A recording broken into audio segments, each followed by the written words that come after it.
All right, let's jump into something pretty wild. Today, we're going to be doing a deep dive on Deadpool.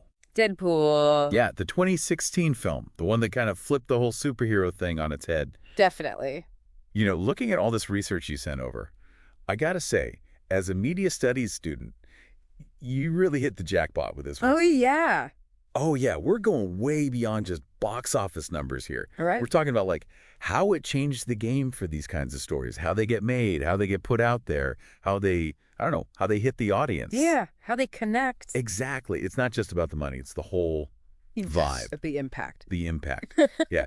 And speaking of impact, Deadpool's origin story in the film is where it all starts. Right from the beginning, it's like dark and gritty, but also like funny. Yeah. Like really funny. Yeah. But in a way that kind of makes fun of all those typical superhero origin stories. You know? Right. It's self-aware. Exactly. Self-aware. Now, we got to talk about the production side of things, too, because they've made this whole movie in Vancouver with a budget of, like, what, $58 million? $58 million. Which is, like, nothing compared to some of those big superhero blockbusters. It really is peanuts in comparison. Peanuts. And that forced the filmmakers to get creative, right? Absolutely. They had to really plan everything out meticulously. Yeah, and form these, like, really smart partnerships to make it all work. Exactly. They had to be resourceful. Resourceful. Yeah. That's the word. And you know what's really cool? T.J. Miller, who plays Weasel. Oh, yeah. He actually has a background in visual effects. I did not know that. Seriously.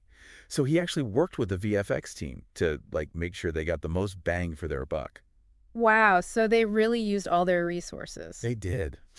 It's like proof that you don't always need a massive budget to make something awesome. Yeah. It's about ingenuity. Ingenuity. Yeah. Okay, so visually, the movie has this very distinct look. Yeah. It's gritty. There's film grain. It's not all polished and perfect. You know. No, it's very deliberate. Very deliberate.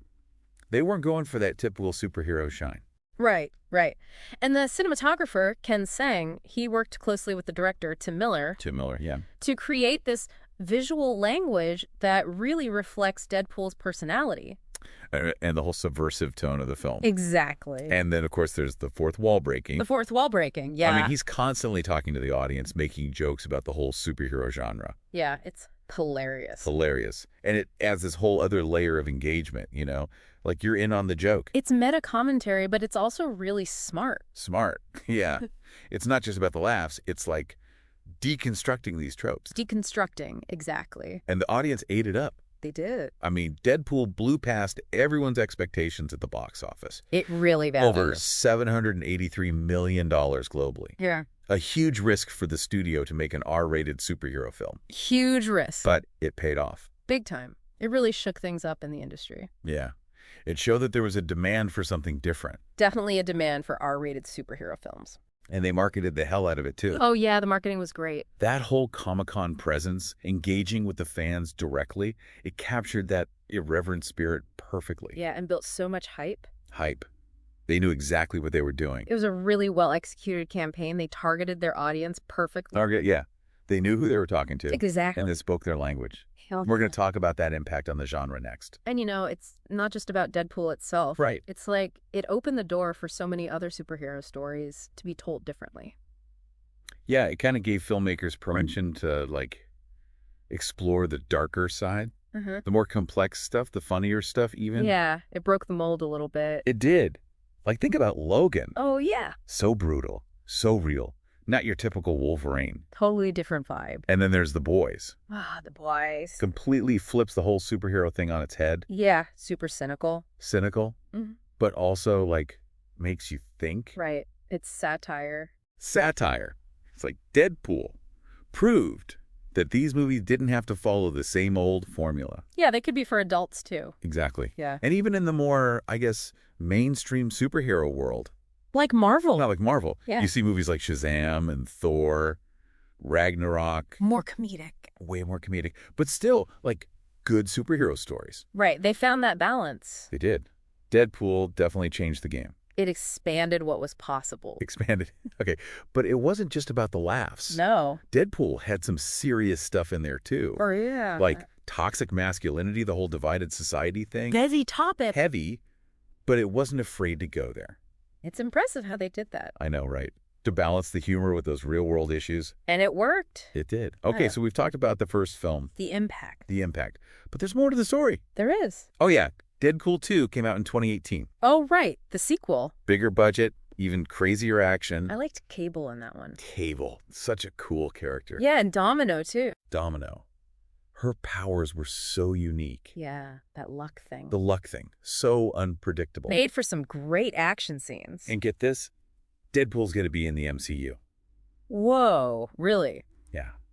Can you imagine? Deadpool with the Avengers. That's going to be wild. Wild. Teaming up with Spider-Man. Yeah. Maybe even messing with Doctor Strange. The possibilities? Endless.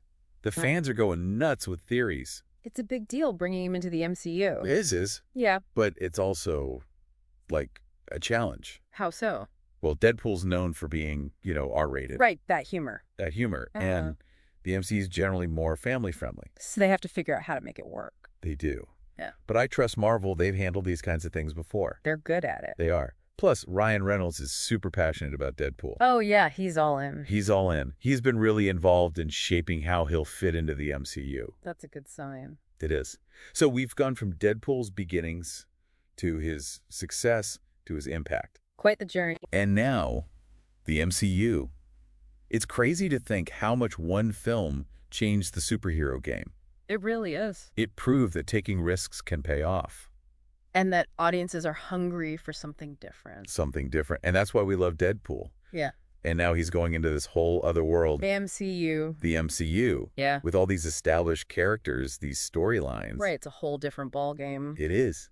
So the big question is, how's Deadpool going to shake things up? Well, he's always been about breaking the rules. Yeah, the fourth wall breaking, the meta commentary. Exactly. It'll be interesting to see how they handle that in the MCU. Right, because the MCU has always been pretty, straightforward. Yeah, more grounded. Grounded. Yeah. But imagine if Deadpool's arrival makes other characters start getting in on the meta-narrative action.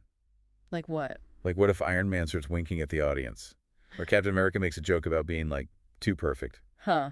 That would be pretty funny. It would. It could add a whole new layer to the MCU. Yeah, a bit of self-awareness. Self-awareness.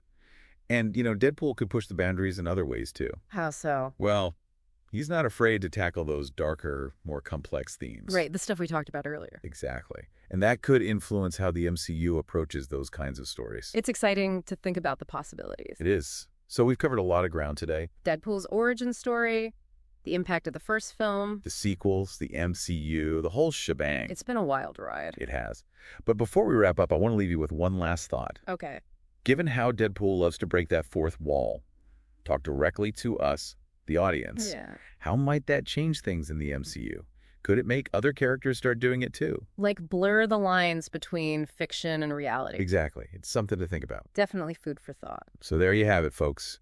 Our deep dive on Deadpool, from the comics to the big screen and beyond. A true game changer. A game changer. Keep those theories coming, and until next time, stay curious.